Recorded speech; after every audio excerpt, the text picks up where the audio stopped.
Hey everybody, you are listening to the Zero Altitude Outdoor Podcast with your host, Brandon Garrett. For this podcast, we would like to thank Txtorches, offering quality lighting solutions at affordable prices.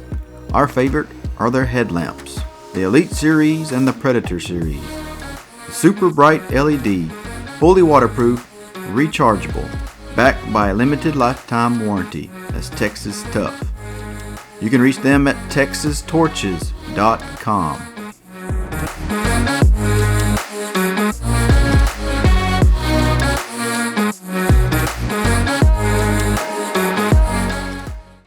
Hey everybody, welcome back to the show. We appreciate you following along and listening to us.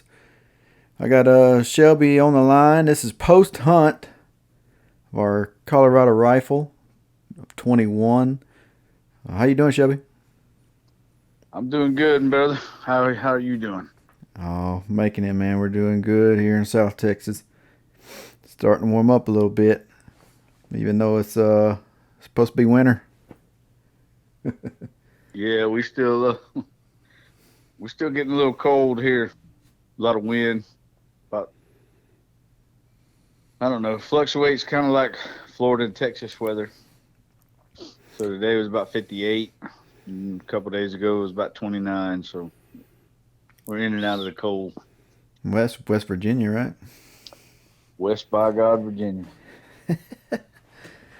All right, guys. We'll just cut right to it. So this is we did a little show out while we were out there, campfire podcast. I'm sure you've seen it already. We're just going to recap.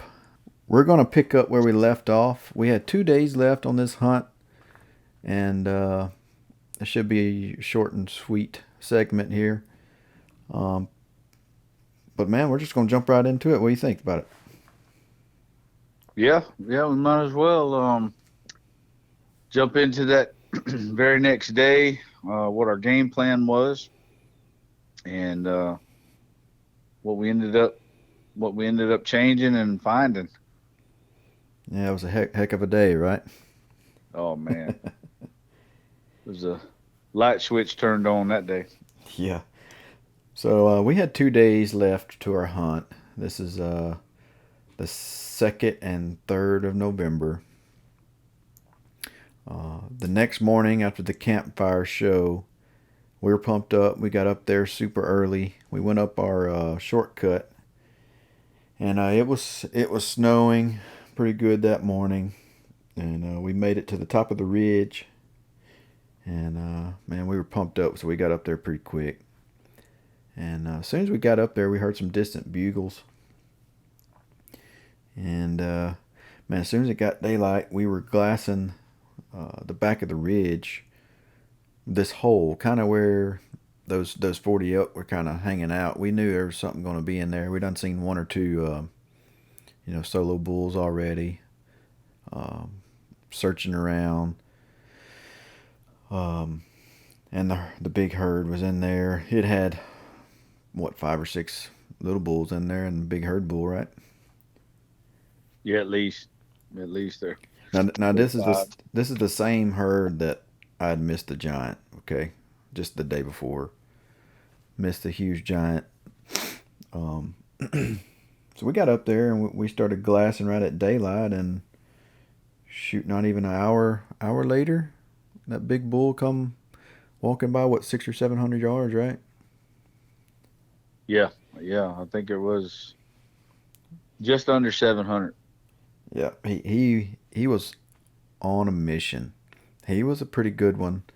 I think it's the same one we seen on the very first day, or you seen the very first day. Man, he was a toad. But he had his head down and he was walking fast. We tried a cow call and he just didn't want it, man. He kept on heading up north over the ridge and disappeared.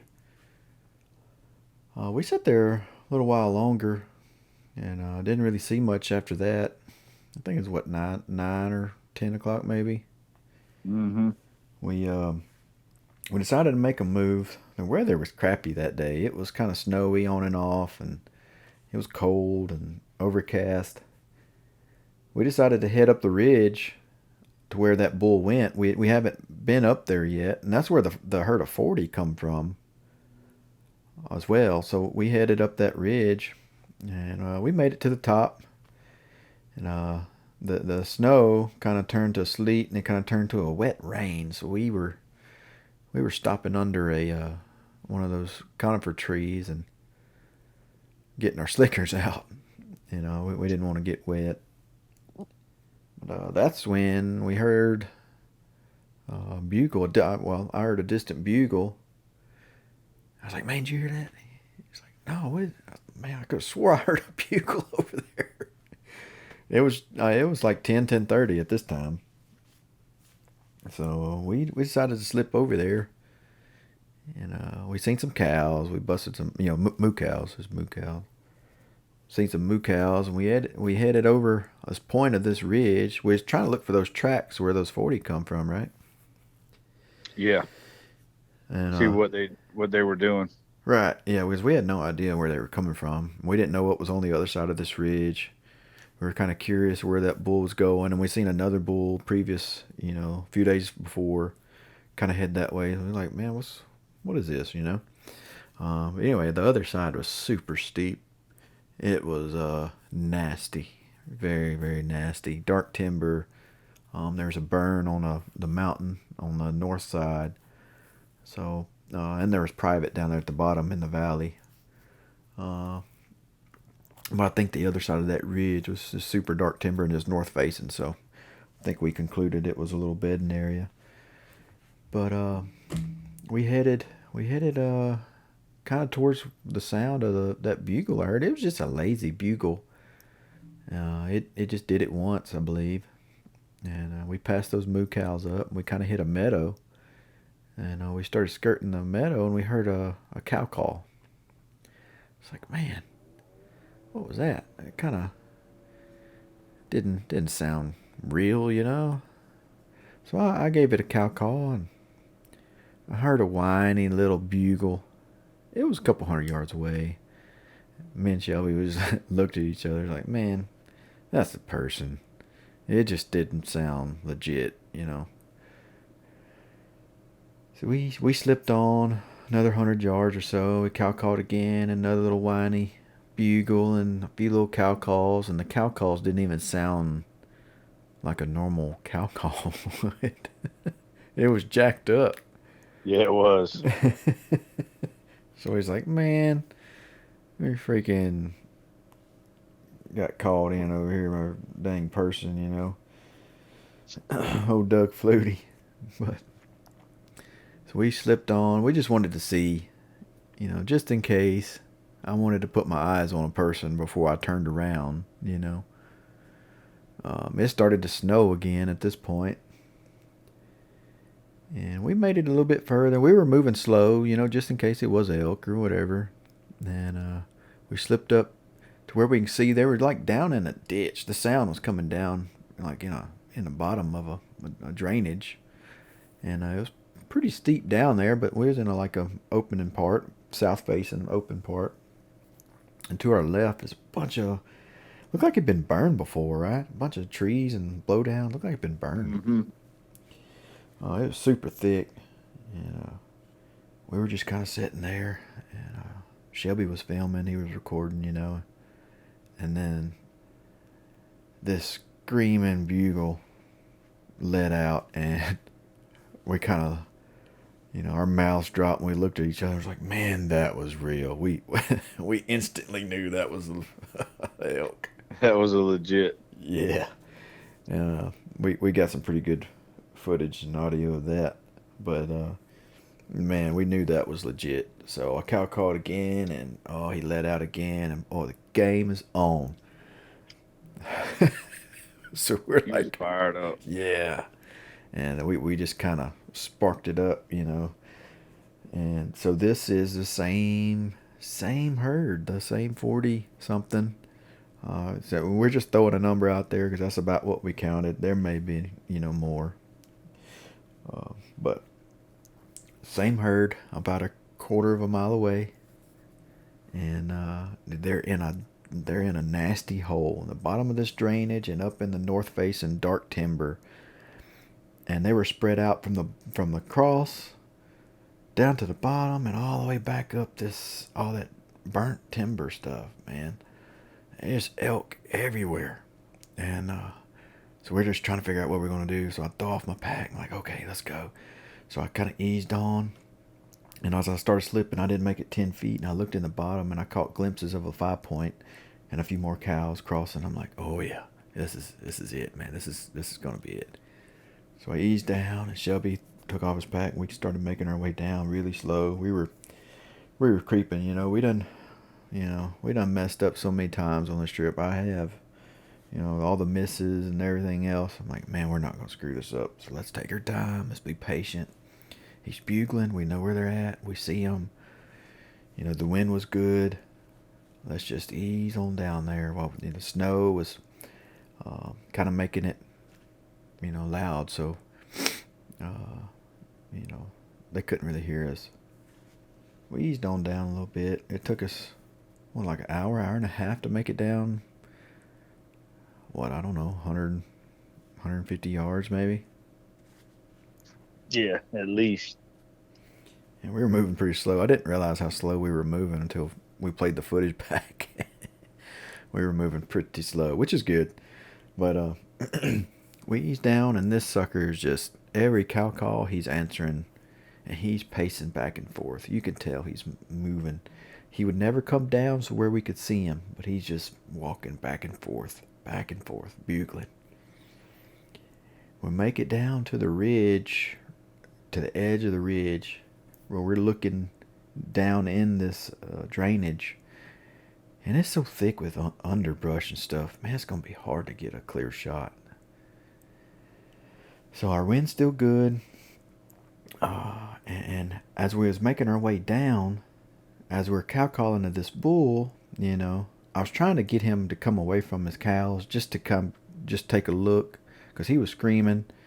And, all we needed was just a little open, him to step out of his little zone to see what that cow was doing, And I was going to pop him, but he would never do it. But as we were cow calling to this bull, these other cows are getting curious now. So they hear us, and they're starting to move up to us. So they start coming up our ridge, and I never seen them. I heard a stick pop, but this blowdown stuff's so thick. I'm 50 yards ahead of, or below Shelby, and I remember looking back, and he's like, hey, there's elk. And I was like, where? I can't see. I guess he had a different point of view than me. And he could see some cows. I mean, just made it within 100 yards of us. And they had done heard our cow calls, so they're coming up, seeing what's going on, checking it out. I never seen them, and they never spooked or nothing like that. They just walked on up the ridge, and kind of headed away from us. But man, this bull was steady bugling. He would never show himself.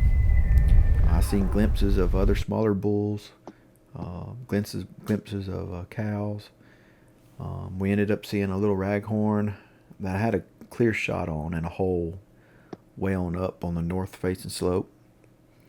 And he stepped in there broadside for a minute.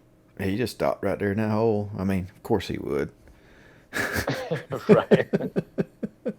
So, with that big bull within 150 yards of us, screaming like that, just ready to be a TV star, man, I made the decision to not shoot this barely legal bull.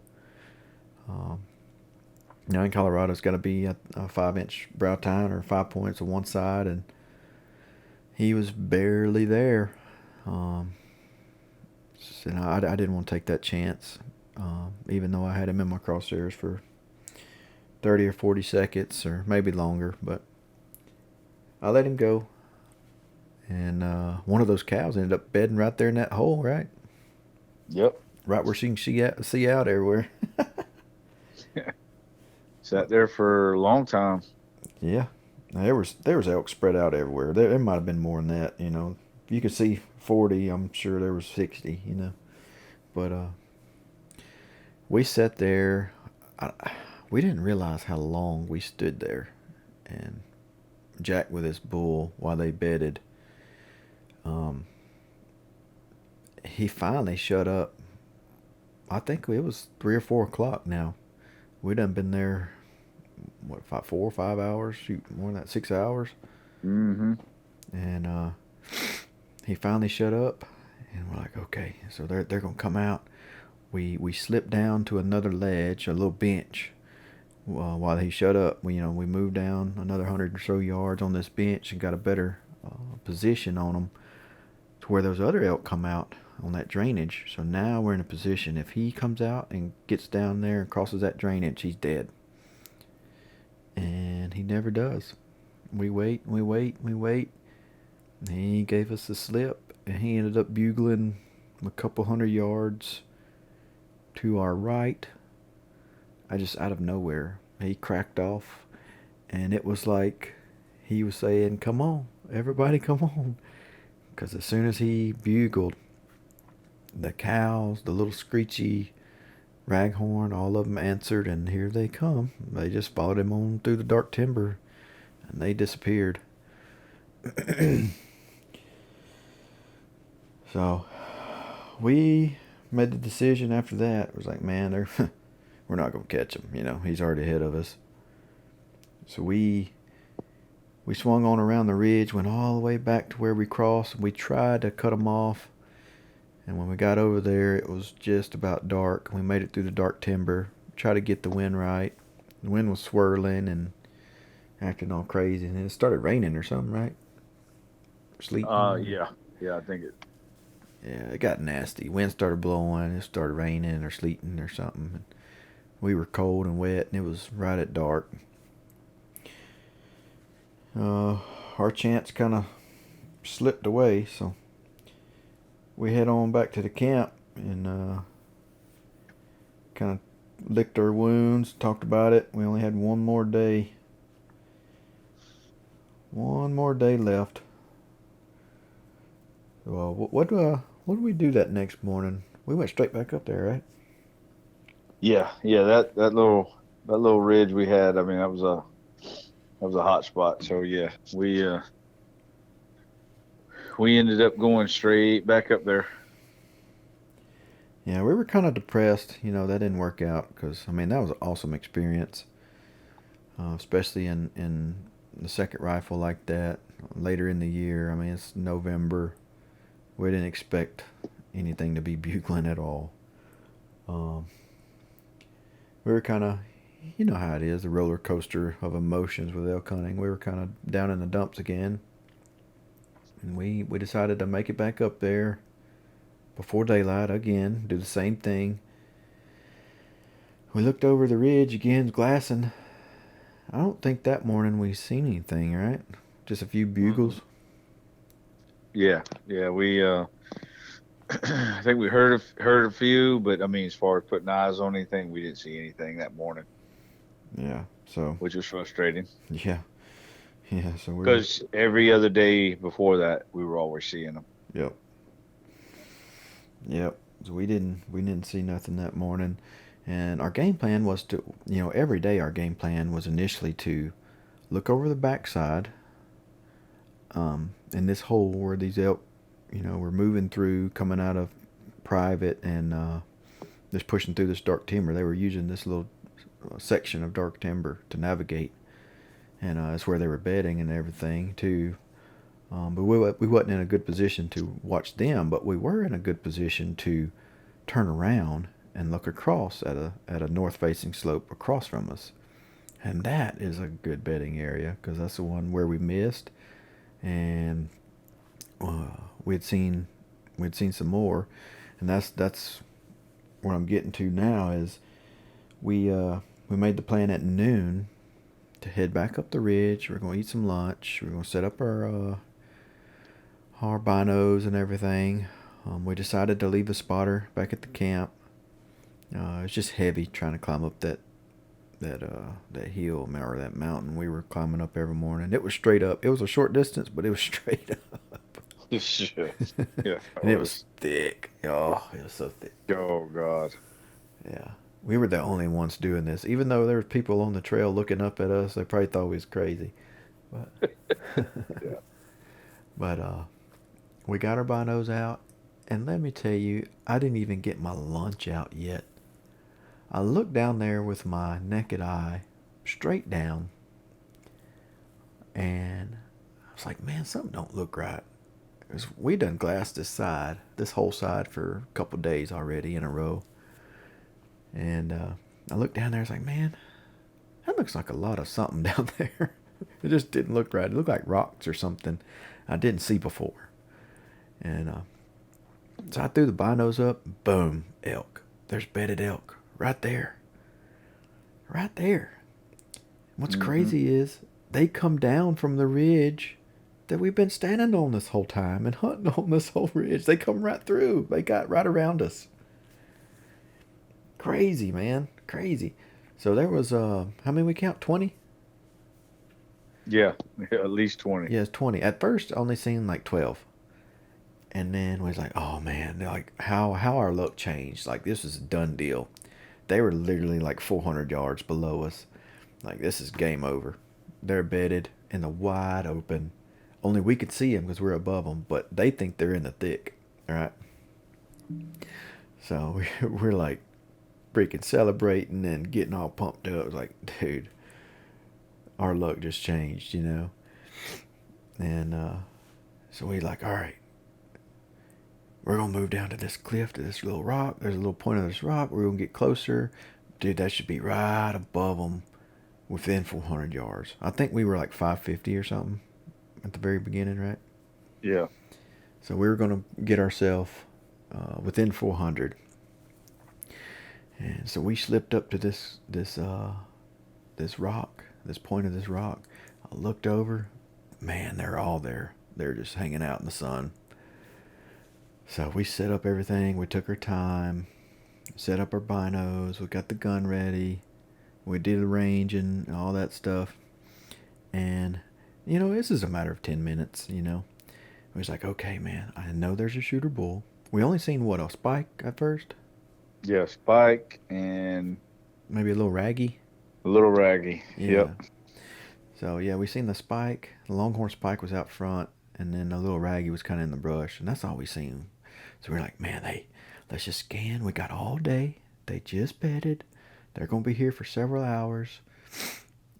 Man, it's all good. You know, there's nothing bothering them. We're going to scan for a shooter bull and we're going to kill that sucker. And, you know, we already planned. Dude, they're right there by the trail. It's like, man, we ain't got to haul this sucker up and over this ridge and down this hill. We're already kind of tickled, man. This is going to be easy. Well, we all know how elk hunting is. We're looking for this big bull, man. We're like, all right, where is he? Where is he? Oh, there's another elk. Where is he? Oh, another elk. There were just elk everywhere in that brush. And like I say, it was 10, not even 15 minutes of scanning, looking for this bull that we thought was there. And I'll be dang, they all stood up and they started looking like back towards our direction, but down. They wasn't looking at us. They were looking in the brush. And all of a sudden, they all went out the back. So we're like, oh no, this is our chance, you know? I mean, if a bull's going to be here, he's going to stand up and we're going to see him. Like, if I'm going to kill him, it's going to be now. This is the last chance. And sure enough, we're scanning, and Shelby's like, oh, there he is. So it turns out he was in the back, kind of above all these other cows and little small bull. And he was in the brush line where me and Shelby had already scanned. We're looking, and he was just in a view where we just went right over him. And he was a pretty good one, right? Yeah. Yeah, he was at least 5 by 5. Yeah, he said he was a shooter. I didn't really get a good look at him because all these elk, they had an exit plan and they went straight out the back. And what we believe happened was a mountain lion. And we believe there was a mountain lion because we didn't see this big cliff wall. We never seen it. You can't see it from up there. No. And it's huge cliff wall, and that's the only thing it could have been. It's the only thing it could have been. There's no people. We done seen bears, and the elk didn't run for no bear. But man, they were on high alert. They jumped up out of their bed and was looking at right towards that wall. That's what they were looking at. Yep. And they run out the back, and they crossed the trail, and they went up the north facing timber where I missed the bedded bull. And dude, It disappeared. they disappeared. I mean, 20-something elk just vanished while we're watching them. We're watching them in the timber. They just vanished. What about an hour maybe? An hour later? Something like that. We're watching. And I think we ended up moving back up. We did. We moved back up to our original glassing position where it's a little bit higher. And we were glassing deep in this timber. We're gonna find them, you know. And I'll be dang, we had spotted a bull bedded in a tiny hole in this timber the day or two before, and there was a log right in front, and he would lay behind that log. I'll be dang, these elk went to the exact same spot, and a elk, I think it was a little bull. I think it was that little spike, wasn't it? Mm-hmm. He laid in the exact same spot, in the exact same bed. I ain't never seen nothing like it. And we glassed over him. I don't know how long. We did, because we trust me, we went right back to that hole. And we was like, oh, let's check our hole. Oh, no, I don't see nothing. It's just a log, you know. And I think we were both staring at it when it moved. It moved. We're like, dude, that's an elk. Yep, that's elk. And sure enough, it ended up standing up, you know, later. It's like, golly, man, how many times we scanned over this thing, you know, knowing that there was elk there, scanned over it, and then still didn't see it, and then all of a sudden it moved. But once we got to looking and staring through that timber, we started seeing shadows and stuff move, right? Yeah. Dang, shadows move, then we'll see a butt of an elk, and then, you know, they started moving up real slow.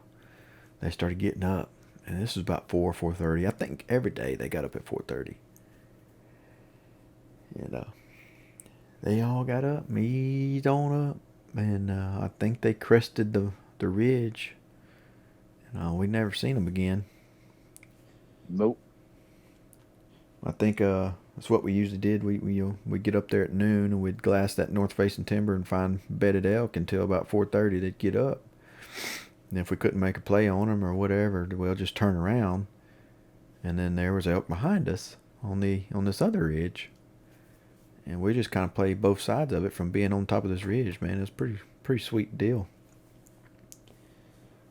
But Yeah, it was. It made us second guess our glassing because you know how long did we look at it and we never could make it out that it was an elk. We just thought it was a log. And it was yeah. It's an actual elk sitting there laying there. Mm-hmm. Yep. That evening, we just walked, 50 yards or whatever. It was kind of glass on the other side until it got dark. We heard cows and stuff mewing. They were working through the timber. The wind was wrong. We knew it was wrong, and we couldn't really do nothing about them. We were just hoping we'd get a glimpse of them in the open on the other side if they came out. And they ended up coming by us. And we kind of moved over so we can see the edge of a corner where that trail was. There was a trail going straight to private. They ended up coming out right there on that corner. Now I seen the bull. When all I seen was his butt. He cut right through there, right behind his cows. But it was dusky dark, and I didn't want to take the shot. I didn't have a good clear shot. We ended up seeing a cow and two calves or something come out on the other side. Yep. Haven't seen a cow and 2 calves. I think that was the only time we didn't see a bull, or Yeah. in on that side when they were moving. Yeah. Well, I'd seen that bull in the corner, right? Was that day? Yeah, it was that day. Was that the same day? Uh huh. I think Yeah. so. Um, then that, I think so. Can't remember. I know for sure we had the cow and calves kind of come up into the timber right below us and was mewing Yeah. Yeah. for Oh yeah. sure. Yeah. Yeah. Yeah. That just kind of wrapped up our wrapped up our hunt. It sucks. It's a hard pill to swallow, but I ended up passing one or two. Yeah, I passed two raghorns that probably would, it was close to being shooters. It's questionable. I passed those, and I had those two misses. Man, I missed the biggest bull of my life at 20 yards with a rifle. I mean, it sucks, but we had a good hunt. We got into them, and I just feel like we were still successful, even though we didn't come home with meat. I feel like we did pretty good compared to all the pressure that we had around us and seeing, and man, nobody was seeing nothing or hearing nothing. I felt like we were the only guys in the elk. But Yeah. We didn't see what one other hunter, and he was lost. yeah, on our ridge, yeah, we had one hunter come up uh, around noon that last day, and he's like, "Hey, are you my buddies?" Was like, no." She's like, "Oh, I'm sorry. I thought you were my buddies." Nope, you got the That was wrong guy. and that was it. He turned around and he walked away. I mean, he Yeah. didn't. Yep. So I guess it took him all morning or half a day to get out there or get up there and that way. But he had no idea. He had no idea. But man, we checked our log on the trailhead, and there was trucks every day. We were in there way before daylight and out of there after dark every single day. But we would check the log at the trailhead, and we could see the oranges walking up and down the trail, and horses and all kind of junk, right? So it was a busy little place, but everybody was going way far back. We were literally, what, 2.5 miles in? Yeah. If that. Yeah. So we would watch all these hunters go by, and we checked the log, and that one day right there at the end, there was 18 hunters just in our trailhead. And we have Yeah. not, like, this was every day though, Yeah. and we haven't heard the first shot or seen the first pack out, first nothing. We ain't seen nothing. Nope. So anyway, I felt pretty good about it. But I want to kind of talk about our, kind of what we learned from this trip, and like me and Shelby talked about it. What we would do different, what we coulda, shoulda, woulda, coulda. You wanna talk about a little bit of that, Shelby? Yeah. Well, I'd say one of the first things we should probably cover is what we've seen after the fact. And actually, you did on Onx of a different way to get there. Oh yeah. That would have been a lot faster and a lot easier. We could parlay that into why didn't we think about leaving our gear Mm-hmm. hidden up there, Right. where we could have, kind of went up light and got Mm-hmm. up there a lot faster. Because I think you timed it. Mm-hmm. And what was our average getting up? 45 minutes to 50 minutes. 45 minutes. And that was for the full, I say full, but that was with all of our stuff. Yeah. Mm-hmm. But And that's a tough 45 minutes. Like, as fast as we can go, we're stopping for a break every now and then and stuff like that. But we're humping it. yeah. Yeah, that's not an easy 45.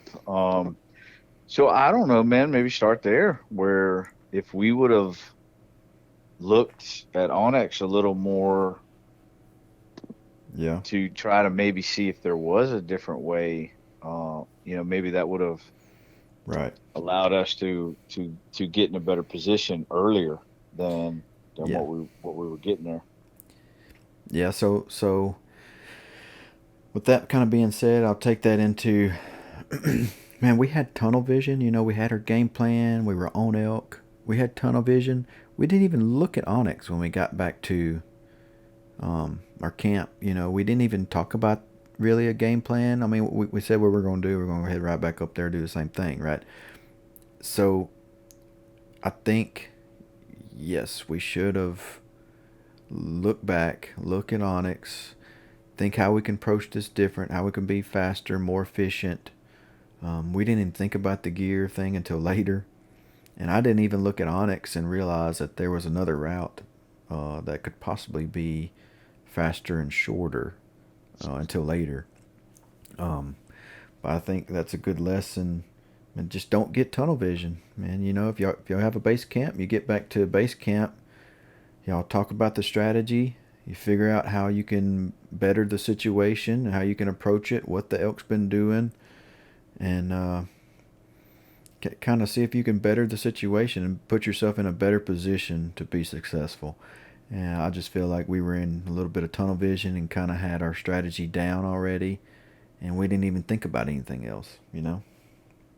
Yeah, and I think where we got hung up is just because the amount of elk and every day Mm-hmm. we were seeing them. So Yep. we felt like we had a position that, was sufficient, even though that was a rough 45 minutes climb every day. Mm-hmm.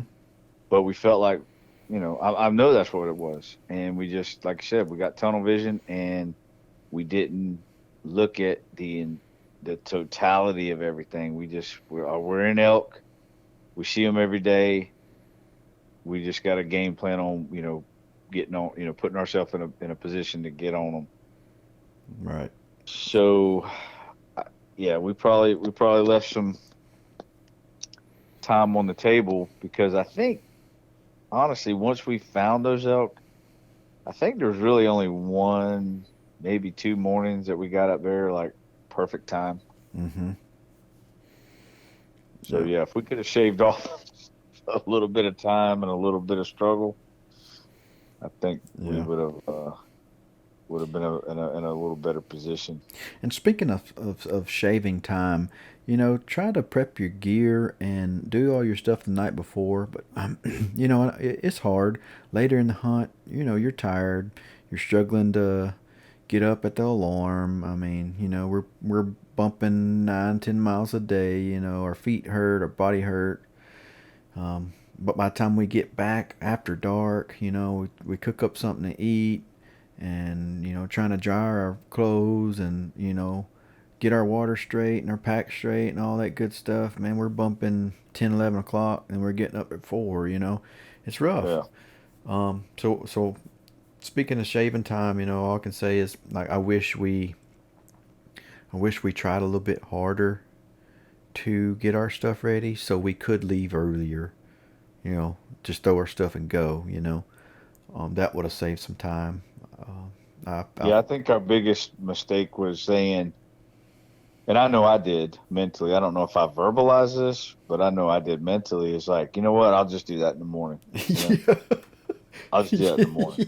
Yeah. That's the biggest mistake ever, right? And Ever. I did That's it. Yeah. At that point, you're just so tired. You're like, man, I just need to go to sleep. I'll do it in the morning. And the morning come and hit the first two snoozes. right. And then all that time's gone. So Right. I know, yeah, I agree. We need to take care of our stuff in the morning time. But I think, us listening to a few podcasts, Mm-hmm. which I know we just got this kind of recently, but our the way we eat, the way we eat on the mountain and what we eat Mm-hmm. on the mountain, um, was very interesting information to, I think, for us to try. So Mm-hmm.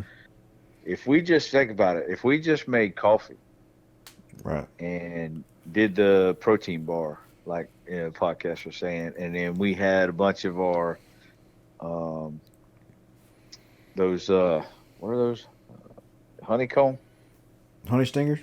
honey Yep. stingers. Mm-hmm. Uh I mean that made total sense and cuts down on our weight Yeah. big time.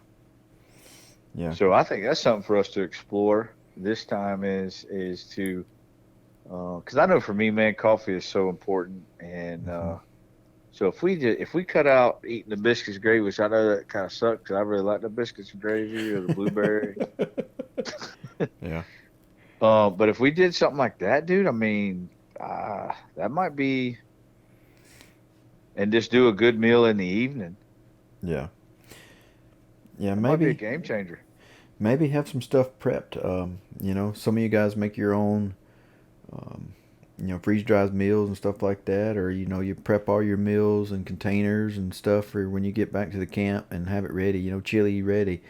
We were getting back and having to make stuff. I had elk and deer and Shelby had fish and this and that. We had little supper meals that we would get back and cook over the fire or whatever. So that contributed to the time spent in our evenings, kind of taken away from the time we could have been prepping our packs and stuff. Right. So even though we did enjoy a nice tenderloin over the fire and a paper sack drink and sit by the fire and kind of relax for a little minute. That was pretty nice. Yeah, yeah. I could say in that camp we ate good. We ate good in the evenings. There's no Oh yeah, doubt for about sure. Oh, we needed it, bro. We were pumping it out every day. But yeah, just taking away from that, shave some time if you can. Talk over the strategy when you get back to the camp. Constantly be trying to better yourself and better your position. That's only going to increase your success rate. Something else we had mentioned is talking about weight. Me and Shelby talked over, just packing up a sleeping bag and everything else and sleeping up on that ridge or somewhere nearby that ridge to save that hike. We talked about it. We thought about it. It really wasn't a good position the way the wind switches and stuff. It was too close to the elk. We talked about, it was I think a mile and a half or maybe 2 miles just to where we'd get to the point on the trail that we start to go up. So we talked about hiking in the camp. We had a TP and all that stuff. We talked about hiking in right there and spike camping right there to save that little walk. it. Mm-hmm. And the reason why we didn't have the spotter, because the first few mornings we took it up there, and we started, shucking weight. It was a struggle straight up, and we were such in a rush every morning trying to get up there before daylight. So we decided to leave that behind, and that ended up that could have cost us. I mean, that's potentially could have cost us the first elk, at least the first elk that I shot at, because if we would have had the spotter with the phone scope and could have been Yep. recording just like we did when we practiced, we could have see where I was hitting and I could have made my adjustments because we could not see where I was hitting. So Yeah. I didn't know where to adjust. No vapor trail through the Yeah, binos. yeah, there's no vapor trail at all. Um, and that really sucks. Because during practice we were shooting over 500 and regularly shoot to 1,000, and with the spotter we can see vapor trails, and with the phone scope, and if you record it, you're able to play back and slow mo and everything else to see what you're doing. And in that case, I had plenty of time. We could have did that. So there's another lesson learned there. So next time we're gonna have the spotter with us if it's possible. We're gonna carry it. Yep. Spotter and tripod, that's mandatory equipment. And we didn't even think about it later until um, when we just got back or whatever. And I was like, man, dude, instead of leaving that spotter at the camp, we could have hiked it up there to that ridge top. We know we're coming back in the morning. We have dry bags. Put that sucker in a dry bag. Put our tripod, our spotter, whatever else in the dry bag. Seal it up, cover it up, and hide it, and we'll just get it in the morning. And he was like, "Dang, Yep. we should have did that." So that would have been at least 3, probably 4. Yeah, probably 4 hikes up that we could have saved Mm-hmm. all that weight. We just Yep. had water. Yep. Yeah, and that goes for food. That goes for everything. We could have just did that one day, hike our stuff up there, because we ate in the same place every day. We were going back to the same place every morning. We had the same gear. Instead of hiking that stuff back and forth every day, if that's, in your case, that's what I would do. And in our case, that's what we should have done. I didn't think about it until later. But Yep, that's a good tip. I think that's that tunnel vision, man. We just get so wrapped up in the elk that you forget about the other stuff. Yep. So I think the very next morning with the bull bugling back and forth at us with all those elk, when we snuck up on all those elk, I never carried my bugle tube. I've debated, I threw it up, that maybe I should have. Maybe that could have made a difference. I don't know. Maybe I could have got him mad, because it was during the middle of the day at that time, and he was fired up, but a cow call just wasn't doing it. He had 40 other cows out there, he just, I don't know, maybe I could have fired him up and got him to show himself. Well, and knowing what we know now with, different podcasts, different, Elk 101, different stuff that we've, Mm-hmm. been exposed to, of getting getting these elk in their beds fired up. Mm-hmm. Elk nut. Yeah. Yeah. Yep. So, that's not a guarantee, but we could have had it there to try. And I think something else I'm looking back, I've kind of contemplated on, maybe we wasn't aggressive enough. We've been aggressive before, and it jacked me up. It wasn't the right time to be aggressive. Maybe this time we were being too patient when we should have been more aggressive. And I look back on it, as he's pacing back and forth on this ridge, on the north-facing slope in the dark timber, we had the wind right. We could have dropped down away from him. We could have dropped down, crossed over, got on his level, and come in with the wind right. And that timber was, it was thick, but it was open enough to where I could make 150-yard shot. And Yeah. I probably could have squeezed one in there on him, Could at least got a glimpse on, at him. Well, and two, when we looked back at the footage, those elk were down there on our level, and we never seen them in that dark timber. Yeah, you're right. Yep. Yeah, looking over the footage, of course, he's, like Shelby, he's filming and looking with his naked eye, and the camera captured elk moving through the timber that he didn't see, or I didn't see. And looking back on it, we actually seen a good bull. And we actually seen glimpses of another bull and a heck of a lot more elk, moving up on our level than what we had thought. But I think there's a lot more elk in that area than what we thought. Yeah. But yeah, I think we could have handled that a little bit different. Looking back, you always kind of kick yourself in the butt and play the what if games, but I think in that case, I probably should have known he wasn't going to show himself. You know, big bulls, they don't get big for being stupid. You know,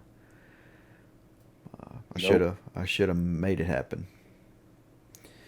But other than that, anything else for that trip we can reflect back on? Um, I think I think that's pretty much it, dude. Maybe maybe not try unknown trails. Um, by just looking at Onyx and Google Earth Yeah. may be a little deceiving, but no, I think that's it, bro. I think those are the um biggest takeaways that we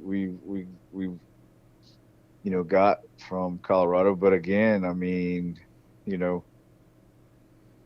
getting in there, having been to that area, finding those elk like we did. I mean, that's again. I mean, I just think that's a testament to the preparation, ahead of time. The e-scouting and Hmm.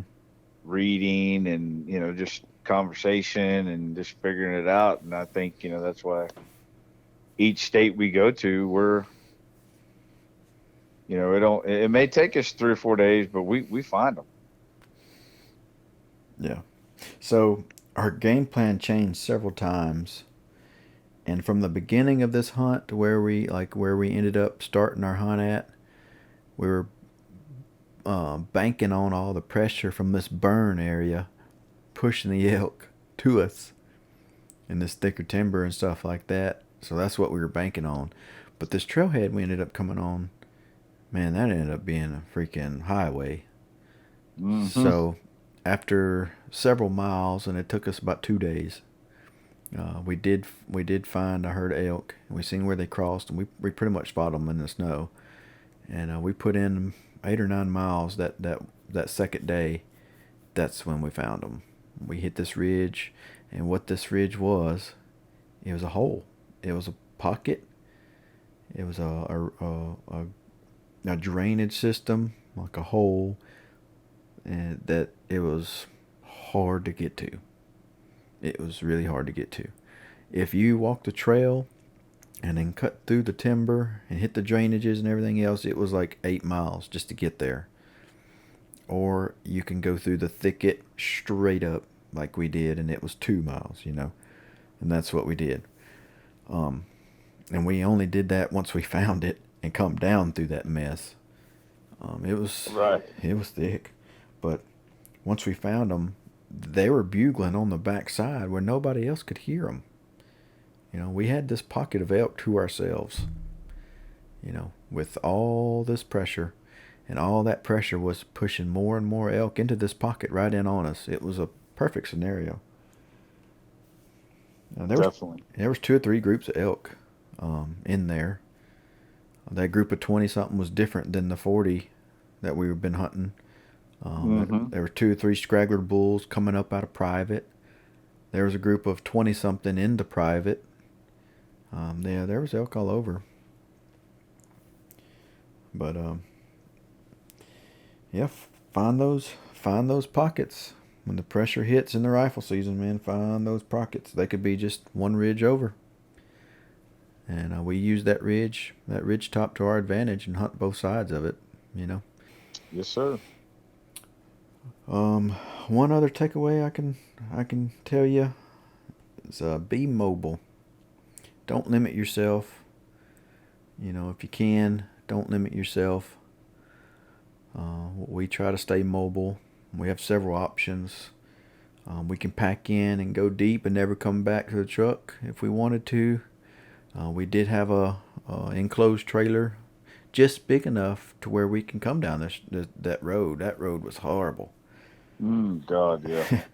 We tore stuff up and scratched trucks and broke fenders, and we had a heck of a time. But we crossed big creeks and got stuck and had to go get chains, and it was a But just stay mobile and you'll kill elk. I think mobility is key. Yep, I agree. But anyway, we're going to wrap this session up. We appreciate y'all listening and following along. And stay tuned, man. We got some more interesting stuff coming up. See you guys later. Take care. Thank you guys for listening to Zero Altitude Outdoor Podcast. We appreciate any feedback, positive or negative. Don't forget, follow us on Facebook and Instagram at Zero Altitude Outdoors.